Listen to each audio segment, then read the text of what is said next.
Hello guys, welcome back to Bhosle's kitchen. तर आज आहे मंगळवार आणि आज आम्हाला होती पूर्ण स्वयंपाकाची ऑर्डर. ही ऑर्डर टोटल 8 लोकांसाठीची होती. तर ह्यामध्ये होते फ्लॉवर बटाटा सुक्की भाजी, मटार पनीर ग्रेव्ही, भात, फोडणीचे वरण, चपाती, कोशिंबीर आणि चटणी. तर लवकरच श्रावण महिना चालू होत आहे. तुम्हीही अशा व्हेज पदार्थांचे ऑर्डर देऊ शकता. तर ऑर्डर देण्यासाठी कॅप्शनमध्ये दिलेल्या नंबरवर व्हॉट्सॲप करू शकता तुम्ही. आणि हा व्हिडिओ आवडला असल्यास लाईक, शेअर, चॅनलला आमचं सबस्क्राईब करा आणि कमेंट नक्कीच करा. थँक्यू.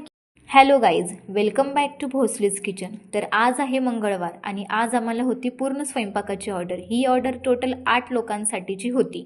तर ह्यामध्ये होते फ्लॉवर बटाटा सुक्की भाजी, मटार पनीर ग्रेव्ही, भात, फोडणीचे वरण, चपाती, कोशिंबीर आणि चटणी. तर लवकरच श्रावण महिना चालू होत आहे. तुम्हीही अशा व्हेज पदार्थांचे ऑर्डर देऊ शकता. तर ऑर्डर देण्यासाठी कॅप्शनमध्ये दिलेल्या नंबरवर व्हॉट्सॲप करू शकता तुम्ही. आणि हा व्हिडिओ आवडला असल्यास लाईक, शेअर, चॅनलला आमचं सबस्क्राईब करा आणि कमेंट नक्कीच करा. थँक्यू.